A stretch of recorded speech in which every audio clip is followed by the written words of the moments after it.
एते इजी आउ एते टेस्टी हांडी बिरियानी आपण माने थोरे खाइले बाजार रो बिरियानी किनी खाइबा भूली जिवे। हाँ नमस्कार दर्शक बंधु, आपण मानको मो चैनल रे स्वागत करूची।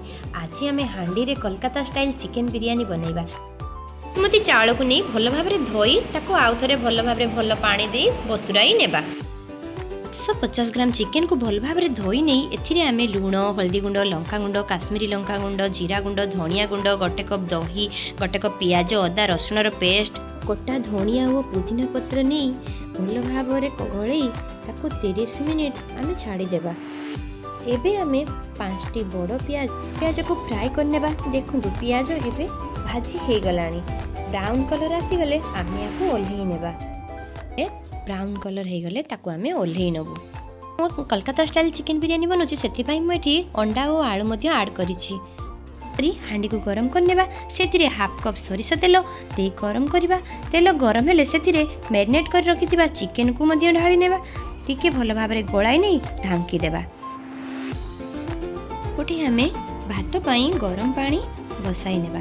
पानी टिके फुटिले सेतिरे सब प्रकार गरम मसला, फाळे लेंबू रस, गोटे कंचा लंका, गोटे लेंबूर स्लाइस, कटा धनिया पत्र, पुदीना पत्र, 2 चामच सादा तेल एवं लूण 2 चामच दे एबे चावल को दे ढांकी देबा।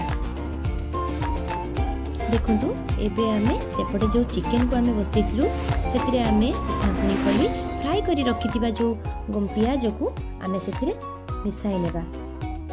ताको भल भाबरे गोळाई नेबा। बस एबे देखंतु बस आमर 20 मिनिट ऑलरेडी हे गलानी।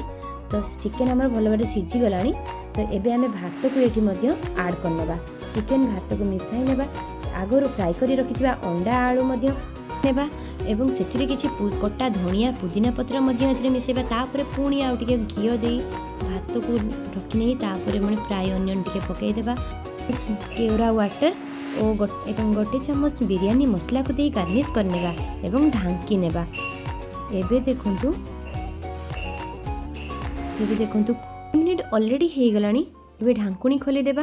बहुत सुंदर देखा जाउची। वाओ आ जो फ्लेवर आछि मु आपन को कहिले हबनी। आपन निश्चित भाबे थरे ट्राई करंतु, तापरे मते निश्चित भाबे जणैबे केमती लागला आपन मानकु।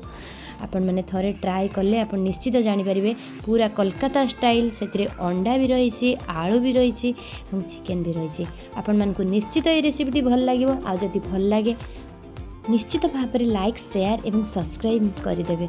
रेसिपीटी केमिति लागला कमेंट रे मते निश्चित भाव जणाइबे।